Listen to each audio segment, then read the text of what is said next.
National Party. We are indeed grateful that you have taken the time to be with us today. We are, as a party, excited to always be in touch with the people and, of course, to speak to the media, who, by and large, will provide the information to the rest of the public. Today, with me at the table is Senator Nolan, who will be speaking on matters of infrastructure development and public utilities. And of course, you will see two topical issues at this point in time. And we have Honorable Clarice Modest Cohen, who is the parliamentary representative for St. Mark. And she will be speaking on some current affairs issues and also social developmental issues. And I know you, as a media, will be excited to hear what we have to say and, of course, to ask your questions. Ladies and gentlemen, we are happy to be with you this morning. And at this point in time, I want to invite, just for opening statement, Honorable Modest, and then we ask Cox, and I'll come back to give the directions. Thank you very much, Mr. Moderator, Brother Gawi, and a pleasant good morning to everyone listening on whatever media you are listening on, and to all of Grenada, Carriacou, and Petit Martinique, and those who are much further afield. We are happy that you could join us so that we can share some information with you. And of course, take your questions and seek to clarify any doubts or any issues that you may have in terms of what you're seeing, what you're hearing, or what we would have said here today. So I am going to be, first of all, let me say that when this was announced, this press conference, it was announced to be between the former Prime Minister, our political leader, Dr. The Right Honorable Keith Mitchell, and myself. Subsequently, because most of the issues the burning issues had to do with infrastructure, at the time when we discussed that press conference, Mr. Cox was out of the island. And so therefore we thought we needed to do it as a matter of urgency, and we were to proceed with Dr. Mitchell and myself. Today you would have noticed that Mr. Cox is here, Honorable Cox, Senator Cox is here, and he, having been intimately involved as the former minister in the Ministry of Infrastructure and Public Utilities, there are issues that he could best speak to at this time, and therefore we decided to make this switch. I hear your humble servant. I'm here to talk about some issues that persist, some that we hope that there is going to be some resolution to, as was promised, but we need to keep the nation abreast with what is happening. Thank you. Thank you very much, Senator Cox. Thank you very much, Brother Gawi, and let me say a pleasant morning to listening media, or local media and persons on the World Wide Web, and also a special morning to my colleague, parliamentary rep for St. Mark's, and of course the nation as a whole. It's a pleasure to be here this morning on behalf of the New National Party to bring what we consider to be important clarifications and decisions that the current government have made or plan to make. We believe as an opposition party we have a responsibility to bring those clarity wherever there are positives we are going to highlight as well. So we are going to be objective and fair in our delivery. And so it's a great opportunity to be here this morning. I think what we do here this morning and what we'll continue going forward as a party is very important to the development of this nation. So it's a pleasure. We look forward to updating you on some current issues. Thank you. Thank you very much, Senator Cox, and I want to just thank Honorable Modest for the clarification as it relates to what we first would have advertised who will be on the panel for the press conference, and this morning there is a change, and thank you very much for doing so. Ladies and gentlemen, as a party, we have always said we will like to ensure that We give full support to the governance, the effective governance of the country, and we believe this morning's exercise is part of this initiative to be involved in the effective governance of the country. I know there are burning issues out there, questions and concerns people may have, and we hope this morning we'll be able to address, if not all, most of them. And with the questions that you will ask, people will be better informed as to what is happening out there. Ladies and gentlemen, the pleasure is mine to invite at this time Senator Cox, who will speak on those issues that we've outlined. Infrastructure development and public utilities. Thank you very much, Brother Garawi. This morning, we wanted to inform the public and to start on one of the most important projects that is currently set to be implemented, and that is the Molyneux Landslip project. This is a project that came about as part of the Western Corridor, which happened thereafter that project was conceptualized. When we were in government, up until elections, we had completed the task of having a contract issued for the implementation of this project. What we are seeing now and the reports that we are receiving is that persons are very concerned that whether or not this project is going to start and if it's going to start soon. We have heard several timelines being moved for the start of this actual work on the ground for this project. Every time we hear, there's a change in the start time. And I know that projects are dynamic, but from our recollection and where we know where the project was, everything was set to go. What is required is for the contractor to receive instructions to commence work. The contractor is fully mobilized. We are aware that the contractor have brought in equipment, materials, input materials for the project. Also, workers, employees, persons who are employed who are here in Grenada, and they're just waiting to commence. Now, what is the consequence of that? What is happening currently is that we know that the commuters, the daily commuters, they are saturated with the issue of having to pass on the Mount Morris Road on a daily basis. It is very, very difficult, especially for the busmen. And one of the reasons why we had moved quickly to action out this component of the project is to alleviate that burden of having to go through Mount Morris. And I can say this with great certainty that also the people of Mount Morris, they too are burdened with the traffic. And they have communicated so when we met with them on several occasions. So we are calling on the administration and the Ministry of Infrastructure to move speedily in implementing this project, to have this project started. It is very imperative that they do so, because I passed in Mount Morris area recently, especially Jones Road area, and that road, it is on the brink of going. So we have to move quickly to get in this project moving.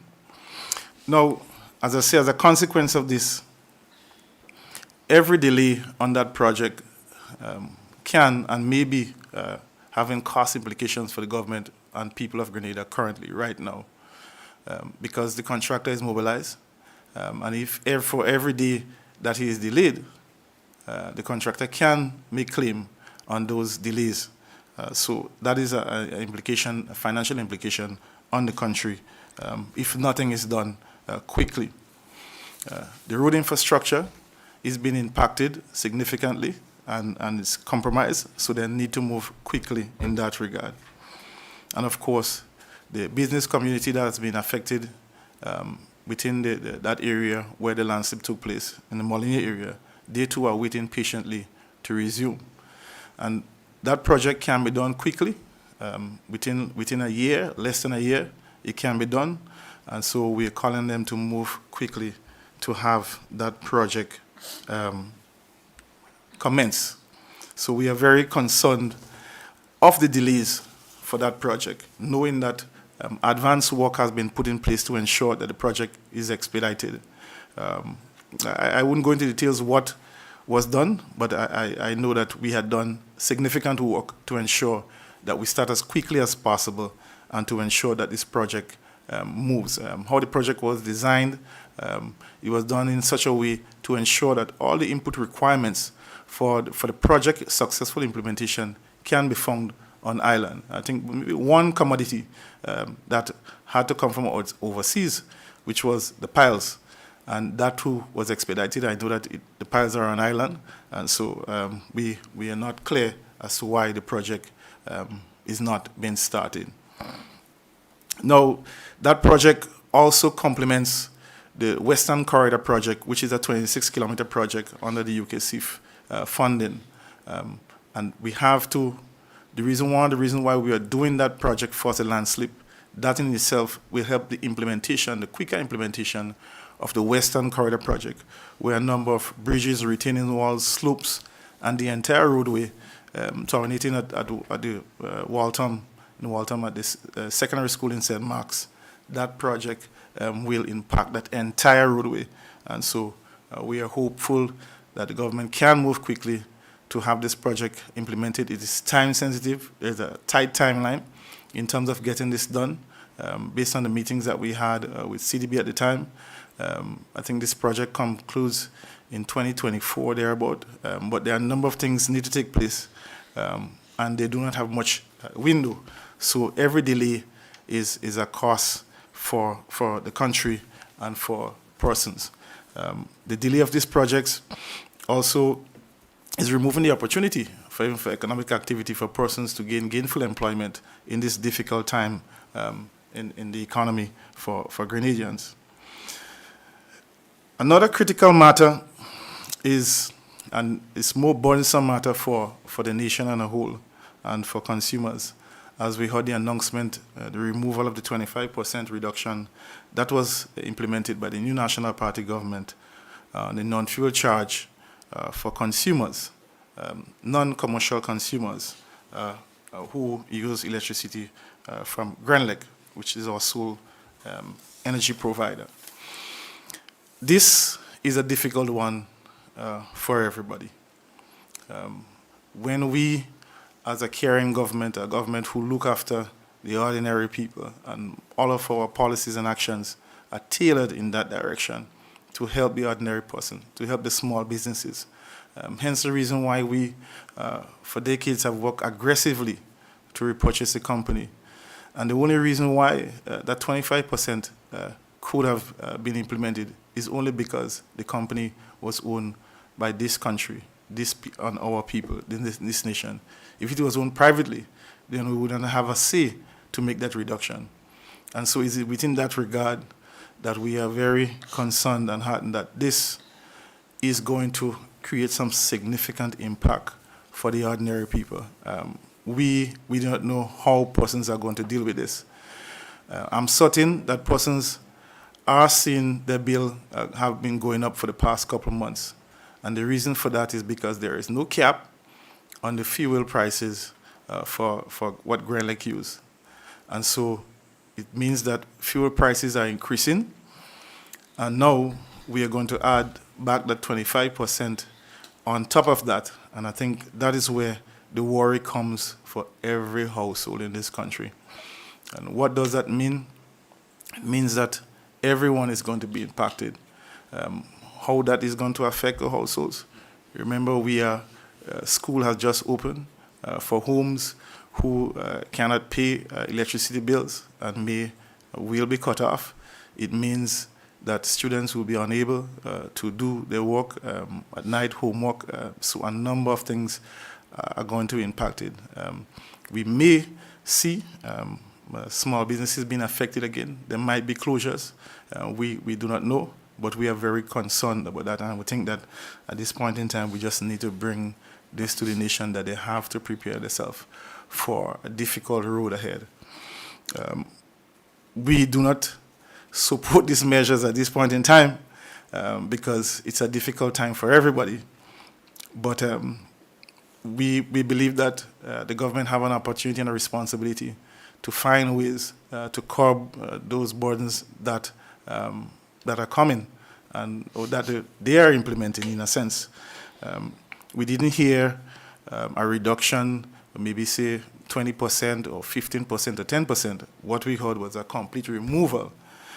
So consumers and the persons and the small businesses, you're in for a very tough one. Now, when we made this decision, the National Party, we and the government, at the time, we were thinking about the ordinary persons. And that is our policy. That is one of our fundamental philosophy, that the working class must be looked after. And if you look at all of the policies and programs that we have implemented, they are geared towards helping the ordinary person to change and transform their lives. And so this is a backward movement. This is a restrictive movement for persons financially and otherwise. And we believe that they are going to have rippling repercussions for persons' finances and otherwise, and even social issues emanating from this as we move forward. On the backdrop of this, we are also, the government has signaled that they are going to remove the cap or increase or remove the cap from 15 to 17, so which means there additional $2 at the pump is going to hit the busmen mostly, and that is going to be a tough one for them. We do not know what will come from that. If the busmen are going to be impacted in that regard, then there is a possibility that they may request hiking transportation rates. That in turn will impact consumers. And that is the ripple effect of making these decisions have on the economy and country and person's livelihood as a whole. So as a party, we really empathize with the busmen, with other consumers, vehicle users, the households, persons who are going through this burden right now, and what is to come. It is going to be tough. It is going to be tough. So we are very concerned about this. I don't know, because I think what was also indicated that if the fuel price were to drop below 15, then in a sense you allow things to move as normal. So I don't know, removing the cap and allowing the price to go, I don't see the whole reason behind it. But I think it's what we see in there is an opportunity to bring, to increase the cap to 17, I think, and I don't know how this will impact persons, but what I can tell you, it is not going to be an easy one going forward. I just want to go back quickly on the 25% and the Grand Lake matter, based on one of the things that were announced at the last post-cabinet briefing, indicating that government at the time, the New National Party government, when we repurchased Grand Lake, we didn't do anything to look after the company's affairs. I think that is clearly an absolute incorrect misrepresentation. We are a responsible government, and we have always demonstrated that. We had did a number of measures, implement a number of measures in terms of looking at the strategic outlook of the company. We have been dialoguing with the World Bank, together with the Ministry of Finance, to see how we move forward, look at all the generation assets. The World Bank had paid for us, a consultant, to look at all our generation assets. And of course, there is a draft report on those generation assets and the lifetime, what is required. And our party at the time, and government at the time, we also had a policy of renewable energy, and we were moving towards that. I can tell you as a fact, we have received several expressions of interest for renewable energy, solar, solar PV, wind, geothermal. And so those expressions of interest sits currently in the Ministry of Finance. So I know that they are there. A number of initiatives would have been taking place to ensure that we look at the outlook of the company, and for every generator, diesel generator, that we would have to remove going forward, that we have alternative energy to fill that gap. And so that is the energy mix that we have been looking at, the strategic outlook for the company going forward. But if I could recall, in one of the Prime Minister's early public pronouncements, he indicated that he was going to sell Grand Lake, resell Grand Lake within a year. So we do not know if some of the actions that we are seeing now has a direct correlation with the plans to sell the company, take it away back from the people and give it in the private hands. So we wait to see how that pan out. So those are some of the concerns that we have.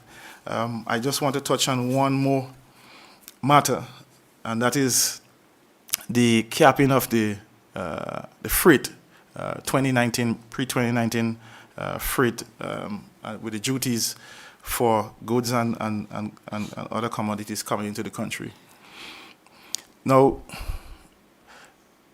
from what was indicated, that this measure is a measure to impact consumers and the ordinary people, we do not believe that this measure will impact them in any way at all. If the government would have come and said, look, businesses would have been impacted negatively because of COVID, and we want to do something to benefit businesses, then yes, sure. But we do not see how consumers, the ordinary persons, are going to benefit from this. And it's not my words, it's the words from the government, that they do not have any measures to monitor the implementation of this policy measure.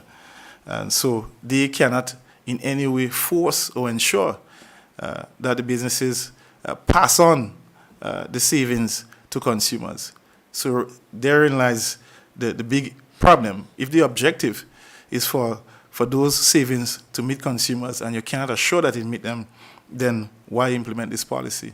So I think this is something that we want to flag as probably a non-productive policy move in terms of bringing benefits and savings to consumers. And just to single out one critical issue, which they have not made any announcement on. How do businesses treat with current inventory, the current stocks they have? If this measure is for 6 months, and some of the commodities you have in stock will last 6 months or more, it means that this 6 months would have elapsed, and the new goods coming in would not have an opportunity to be applied that policy measure. And so there is no way of monitoring this. So it is very easy for a business person to say, well, look, the stocks that I'm selling is not new stocks, it's old stocks. So we are concerned that we are convinced that this measure would not meet the ordinary person on the ground in any regard. So I just want to stop here for now. It's quite a bit, but these are some of the core issues that we want to highlight today and to bring to the nation of some of our concerns and some of the policy measures and decisions that the current government has put forward. And I just want to close and say the economic outlook of those measures is not looking pretty for the citizens of Greater Carriacou and Petit-Mac. Thank you.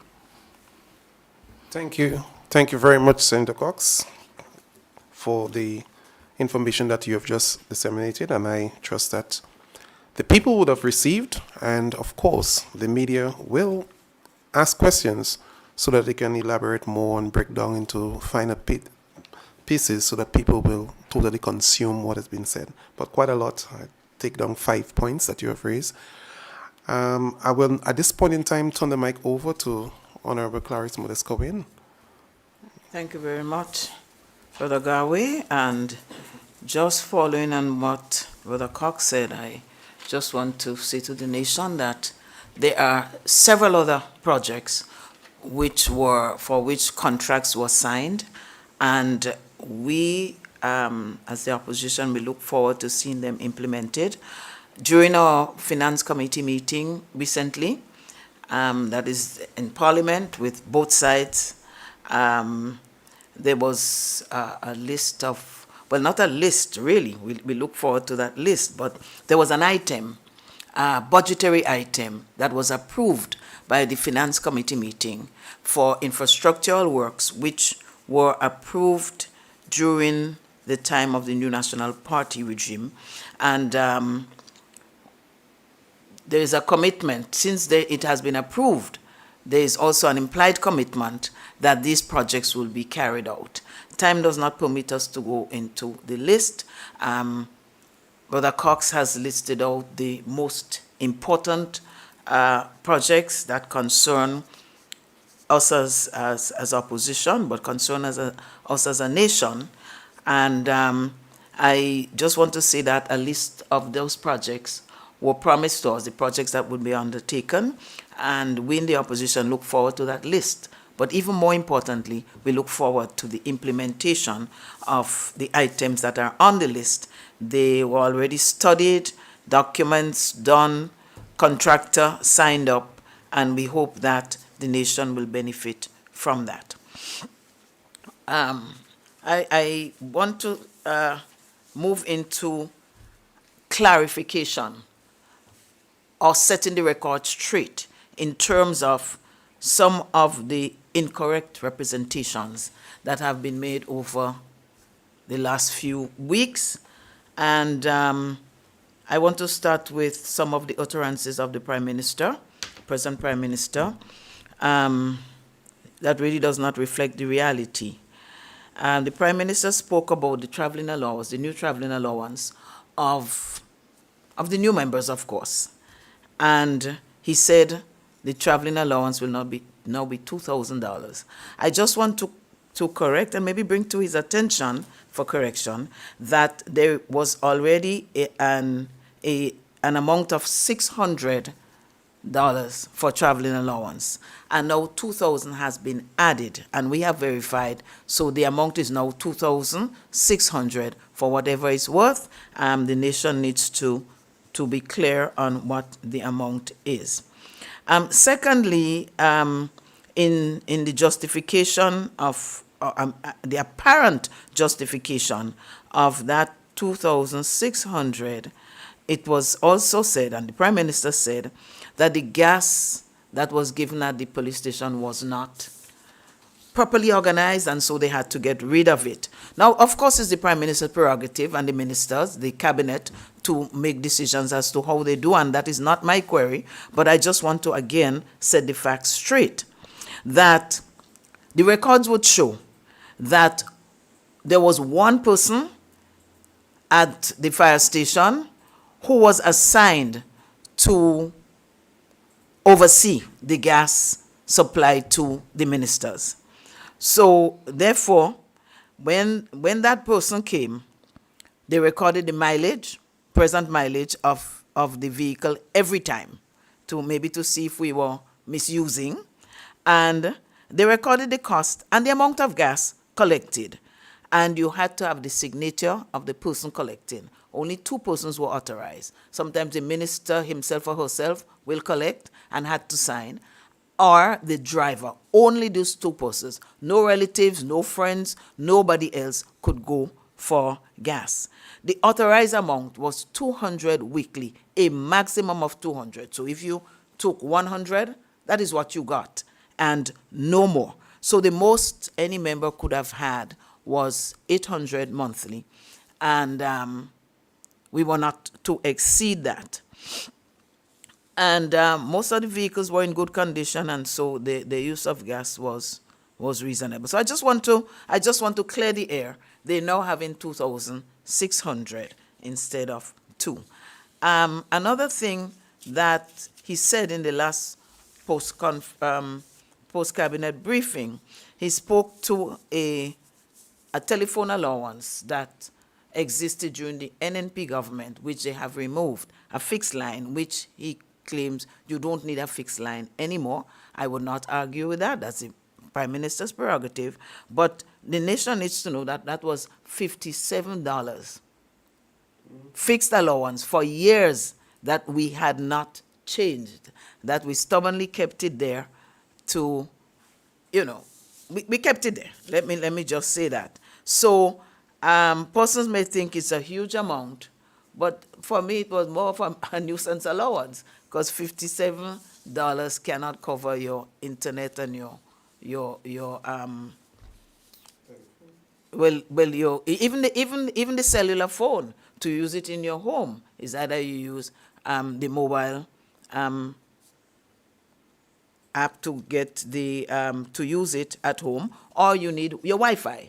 So that $57 certainly couldn't cover that. So I wanted to clarify that. Also, there's a matter which was not mentioned at that meeting, but I need to clarify, because I think we have done an injustice as ministers or parliamentarians over the years not clarifying the issues. And therefore, it is so necessary that we come to this press conference, because there are a lot of misleading information out there that maybe persons take for granted and hold against us. So there was an issue, there was a statement that was repeated time and time again about a $1,500 allowance that was given to parliamentarians per month. I'm talking about. My understanding is 1,500, well, maybe 15,000, but a huge amount of money that was given for parliamentarians in the use of the constituency. I heard the Minister for Housing said yesterday that they are reviewing some things and they're investigating. I think that is one of the things they should investigate, the veracity or the non-veracity of this statement. Parliamentarians never got any money in their hands to deal with their constituents.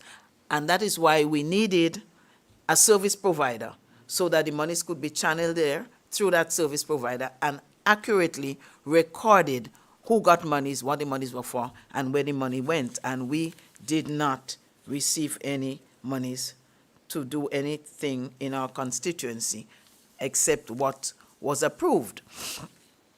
The Minister for Housing also mentioned about the housing project having started from the 1st of September.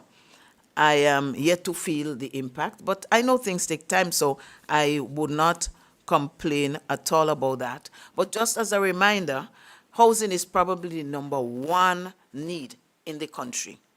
And of course, again, as Brother Cox said, the lower income, the poorer people are more impacted, but everyone is. And that program is for those who cannot afford, for whatever reasons, to repair their houses, and so on. So I hope to see that, the impact of that in my community, and I know all of us want to see it in every community throughout the Tri-Island state of Grenada, Carriacou, and Petit Martinique. I just want to call on the government in office and the minister in particular to call for fairness in the distribution and for urgent action, because we're still in the rainy season, a lot of rain is falling, and there are persons who signed already under the previous government with the supplier just to pick up their supplies, and they're still waiting. In addition to that, there's a long list of persons who have requested and were being processed. So I beg for this fairness, I beg for urgency, because there are persons who need that desperately. I also want to tag on to that the housing units in 5 constituencies that were built under the NNP administration. And government is a continuum, and so this present government is going to be distributing those houses. Again, I ask for the same considerations of fairness and about urgency, and I heard that some things had to be done. I know in St. Mark, we didn't have enough assurance of water supply. And in a unit of 130 in buildings, to operate with less than optimal water would have been a disaster. So I understand that new application forms are being sent out, But the minister did say that persons who had applied already would be given consideration. And I hope that that is adhered to, the fairness of that, so that persons who really need in each community throughout the length and breadth of this the country will get their supplies. One other burning issue that was raised in the Finance Committee meeting, and we got an assurance that it would be dealt with, and I trust that it will be. But I just mention it here for what it's worth in terms of the persons who are waiting and not sure what is going to happen. There are a number of persons who were employed in various areas throughout the country. Some were employed in the parliamentary offices, some were employed as cleaners, sanitizers, various areas, very, very important functions for the operations of each community. And they were told that they had to leave, and that's, again, the government's right to do so. But they were expecting either 1 month's pay in lieu of the notice, or that they would be allowed to work out the 1 month. But they were sent home, and they are still waiting for payment for what they have already worked for.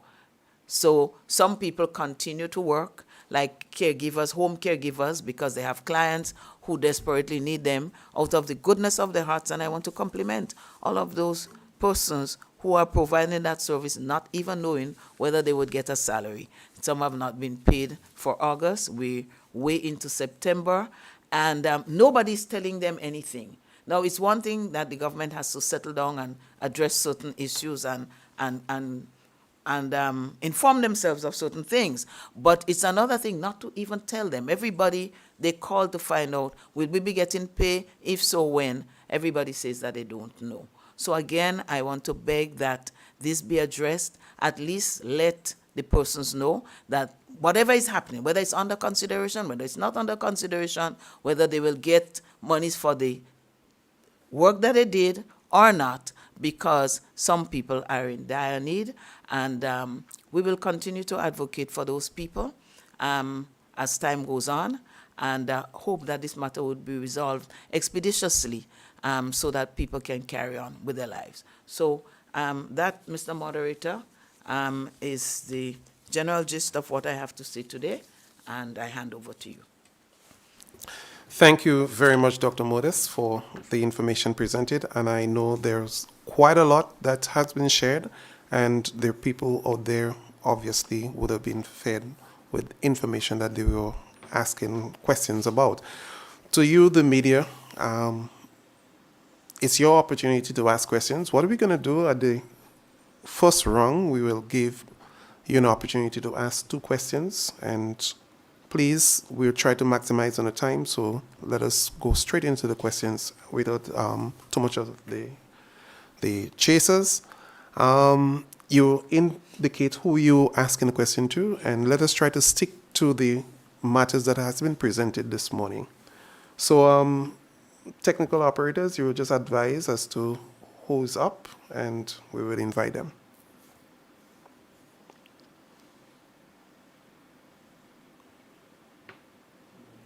So we want to call on GBN. GBN, the floor is yours.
even a better recommendation.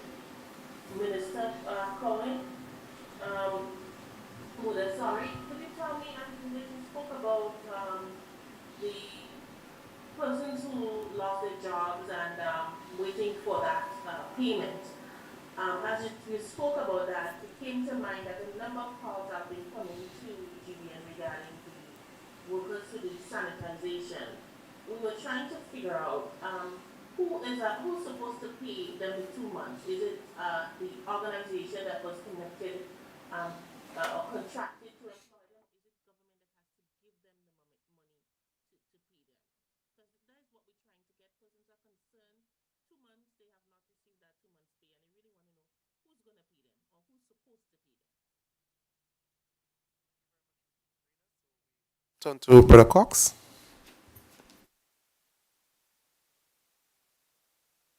Morning, Rita, and thank you very much for your question. Now, let me start off first by saying that remember, the government of Grenada, government and people of Grenada are the major shareholders of Grenlec. The measure that was taken, it was a measure to bring benefits to the people, to the consumers. That is what it was intended to do. So it is not actually a loss for the company, but I see it as benefits transferred to consumers or the major shareholders of the company, which is Grenadians. So in that regard, I just want to understate that. That is how we see it. And that could have only happened because the government of Grenada is a major shareholder. Now, I do understand, and I do have an intimate knowledge of the financial impact that it have on the company's cash flow in that regard. Now, what we are saying is there is not an effort to reduce partially what is there, but the action is to remove all immediately. And we think that there's some consideration should be given in that regard. The question is, the government is making a choice between who benefits, either the other shareholders or the larger shareholders outside of the government of Grenada and the ordinary consumers. I think that is what is really taking place. Now, there are opportunities, there are ways in which government and there are organizations, international organizations, like the World Bank through the DPC, who have been providing support as a result of COVID. And so we believe that there is an opportunity for discussions to take place in that regard. It's a government company. Government can, by way of subvention, provide some support to Grenlec and to allow that benefit to continue to meet consumers. So that is something that they can consider. It has been intimated in different circles that plenty funds were met in the treasury. I don't know. That is what has been populated around. So the fact of the matter is there is an opportunity for government to show some level of responsive resilience to persons. That is all consumers are asking, is to make an effort. But to remove it in its entirety, I think is somewhat harsh at this point in time, given the fact that fuel prices are also currently increasing, and that in itself transcending to higher prices of goods and services throughout the country. So inflation is a big issue. So what you would find happening once inflation is higher than what persons, in terms of whatever persons gain in terms of interest for money saved in the bank, persons are going and not trending towards poverty and not wealth. So it is something serious, and I believe that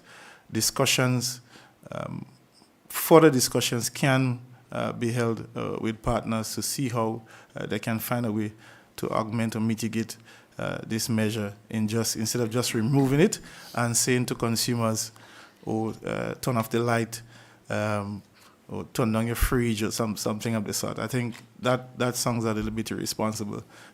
The people are looking for leadership at this point in time. Yeah, they're looking for leadership, and in difficult times, this is where the metal meets the road, and so the government of the day have to find ways to address this matter, and so that is where the issue of governance stands, and so the responsibility is on them to ease that burden on persons at this point in time, because it's going to have some serious impact in the coming months. I guarantee you that. Thank you.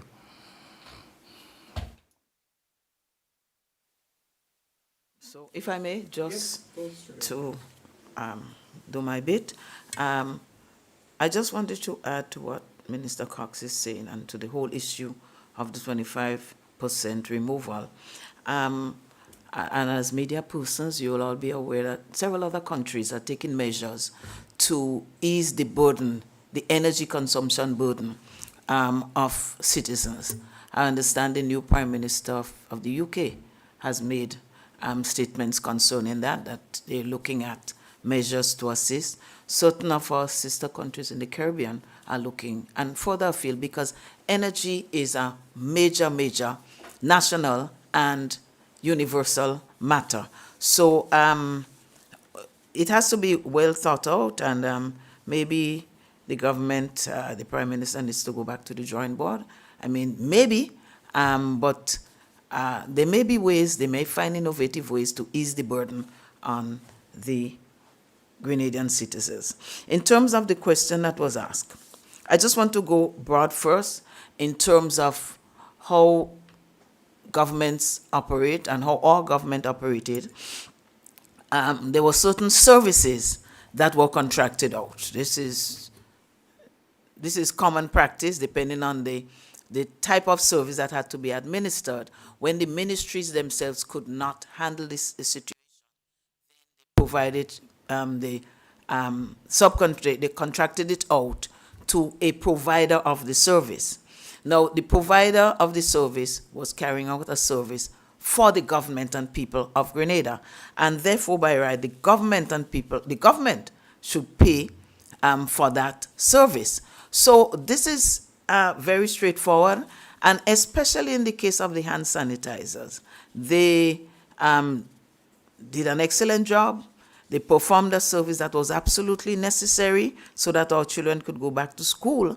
And the statistics would bear me out in terms of the numbers or the percentage of children who fell ill to COVID, or teachers.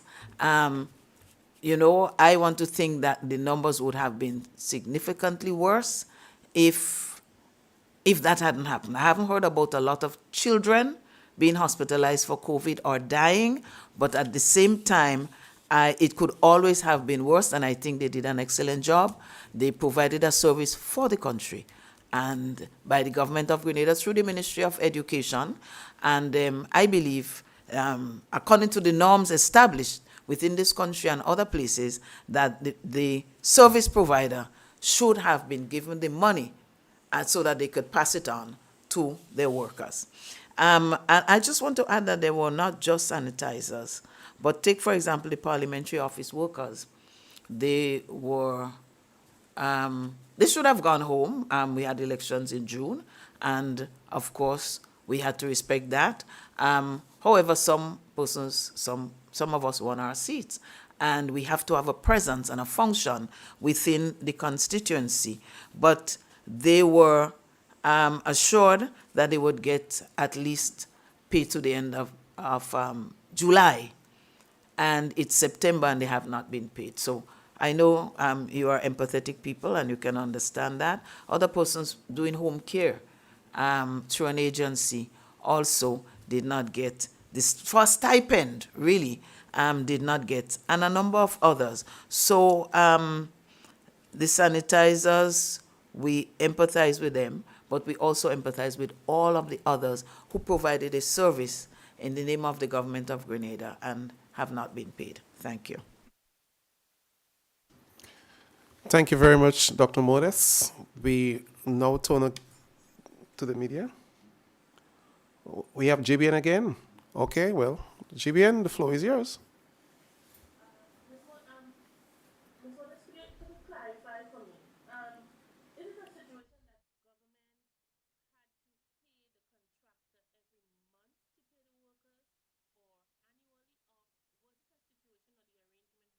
pay the workers or annually, or was it a situation or the arrangement made that, okay, you contracted to do this for us, so give us an estimate or give us the amount of money needed to employ or needed to run this operation, and here it is, and you disperse the money where it needs to be.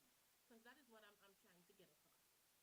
Is it a monthly payment that is scheduled to be made, or explain that to me? Okay, so I do not know the details of the contract. Um, I am just generally aware that payments are usually made periodically, not just month to month, but they're usually made maybe quarterly or something like that, or to give the service provider some leeway in handling the situation.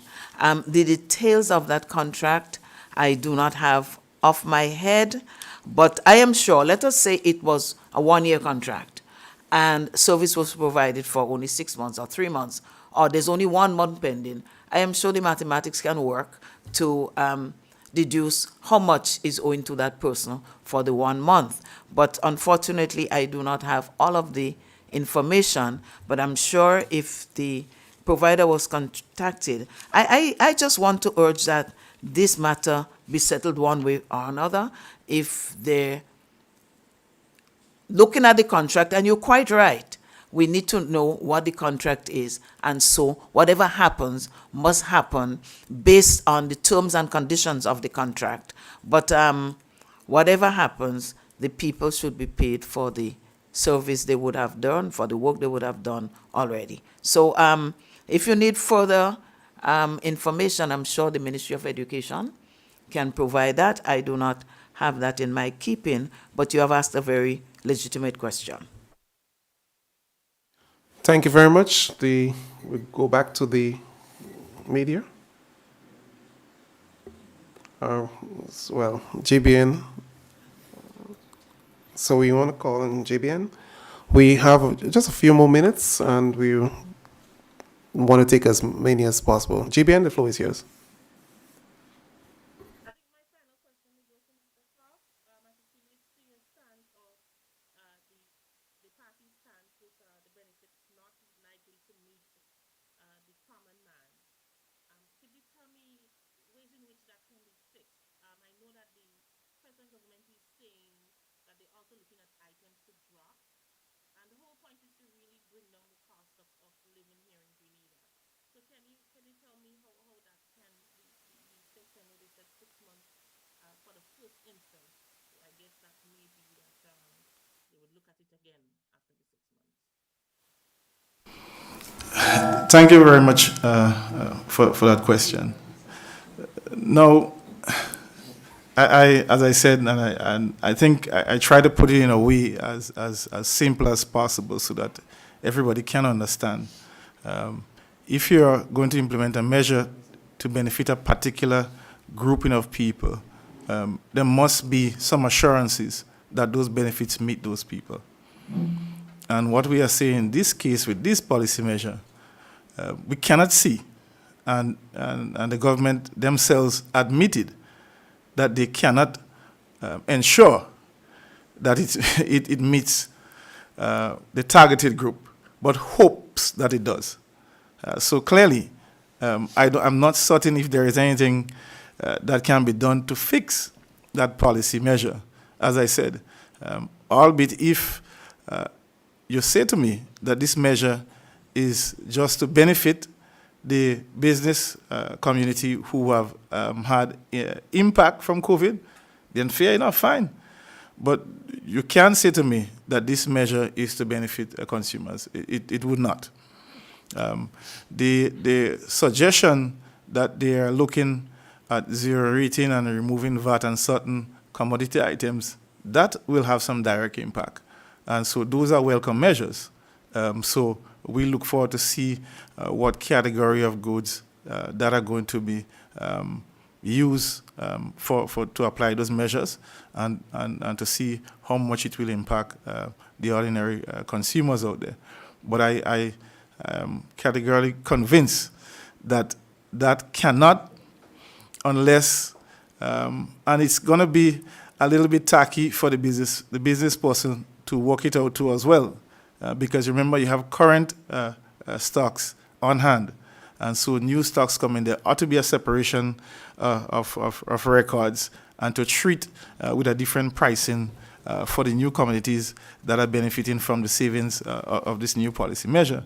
And if a business do not have a mechanism for that, then they would have to implement one, and there might be an additional cost for doing so by hiring an additional one or two persons to manage that internally. And by doing that,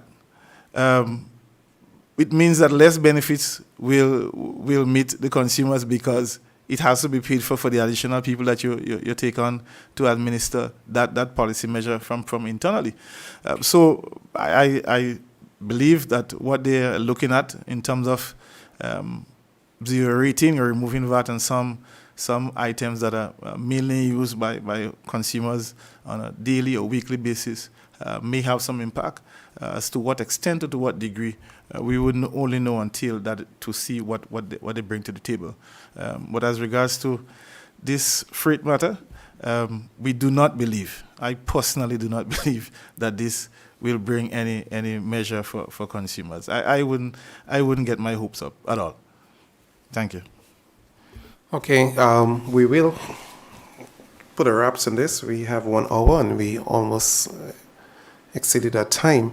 Mr. Cox, Senator Cox, probably you could just elaborate a little more on that same point, given that on the customs, 50% of the government revenue is earned in the customs. And if you're going to do this, there might be implications for social programs going down the road. What do you think? I think the best way to sum this up is in the words of former Minister for Foreign Affairs, that is Oliver Joseph, and he said, for everything that government have to do, give up, waiver, the money have to come from somewhere.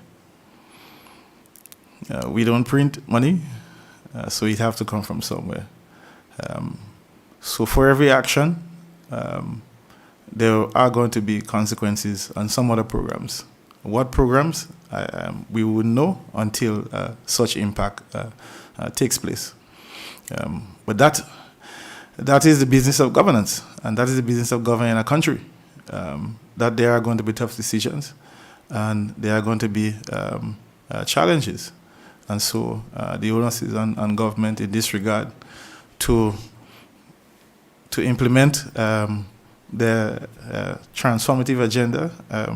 That is for another time. We will dive into that at another press briefing, because there are a lot of holes there that can be blown. But I'll leave that out for today.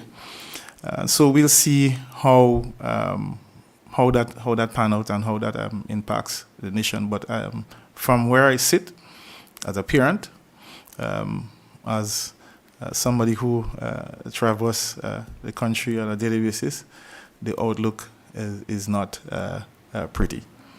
Thank you. Okay, I've just been told that MTV has one question. MTV, you're the last to close the inning, so we invite you to ask your question. Hi, good morning, everyone. This is Nisha here, so MCT. I just have one question. Regarding the signing of the condolence poker at the two businessmen, why is it that the opposition party was not there? And was there something more to that matter? I don't know if anyone can explain that to me, please. Thanks.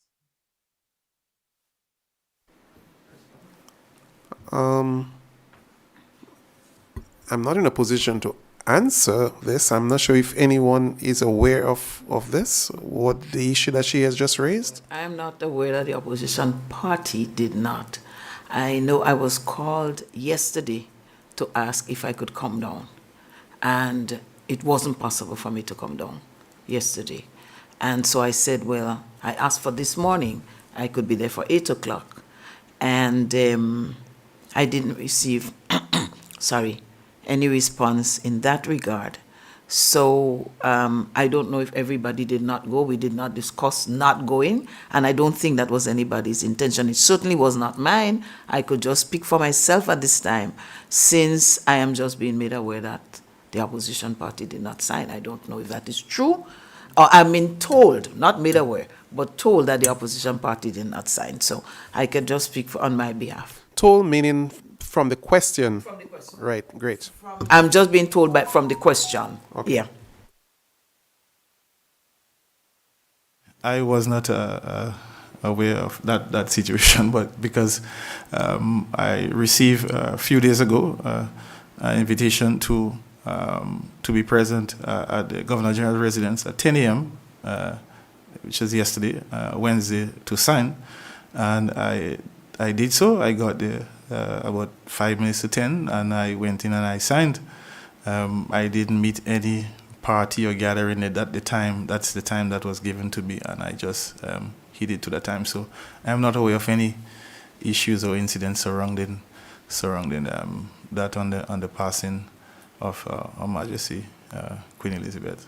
So that is what I can say. Well, you've just clarified something that is very significant. It appears that people were called and given time to come to do this. You acceded to the time. Dr. Modest couldn't because of other commitments and asked for other time. So the information to say that the opposition did not or opted not to is not accurate, because you signed and Dr. Modest indicated the time when she was available. So there's more probably that we need to unearth from this. But clearly, as a party, we have always been in touch with Her Majesty and given support to the reign of Her Majesty. And this is an opportunity we would have never in any way shone, but to give support. And I've seen a picture going around with Prime Minister Dr. Mitchell would have been there with the Queen, visiting the Queen. So it's unfortunate that we have just heard this morning, but let it be known that the new National Party has not in any way and form did not give support to signing of condolence book. Ladies and gentlemen, and to those in the World Wide Web, we want to thank you for joining us this morning for this morning's press conference. As said before, we have with us Dr. Modest and Senator Cox, and they would have spoken on a number of issues, infrastructural issues and public utilities. We look at the Moninair land slip project. Why is it taking so long to start when everything was in place? The removal of the 25% reduction in the non-fuel charge. This in itself going to have a significant impact on the vulnerable population of the country, and we are very concerned about this. And there are several other issues. But ladies and gentlemen, we want to thank you for joining us and being a part of this. We will continue to be a responsible opposition to provide information to the people. I was about to wrap, but I would probably like to give Dr. Modest and Brother Cox a last opportunity to say something, and we'll close from there. Brother Cox. Thank you very much for that opportunity just to close off. And just to say that we, as a responsible opposition party, we have indicated that wherever government is doing something that we believe is good, we're going to commend them. And we're going to be objective in critiquing and going forward, because it's important that we do that. And I just wanted to signal and commend the government for continuing, in particular, some of the projects, like, for example, the Simon Cultural Center, and, of course, the Lighting of the Playing Field. Those two projects are critical because those projects initially, when we conceptualize them, is for the investment into young people.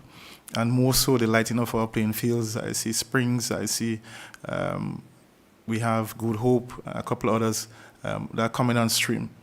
I think it's important that Grenada being an Olympic nation, it's important that those investments continue to be made for young people, especially in the sporting sector. So we are happy to see the continuation of that, and it was always intended for young people to benefit. And the benefits are very clear. It will, by having lights in the playing field, it will remove that competition that we have between sporting disciplines because you would have a longer usage time of the playing field. And so that will help. It also acts as a security measure for persons within the area and the field as well. We believe that those projects are critical as we move into the athletic season coming up very soon, so to help our athletes train and to develop themselves and to get opportunities to go out and study through scholarships and so. So we are happy.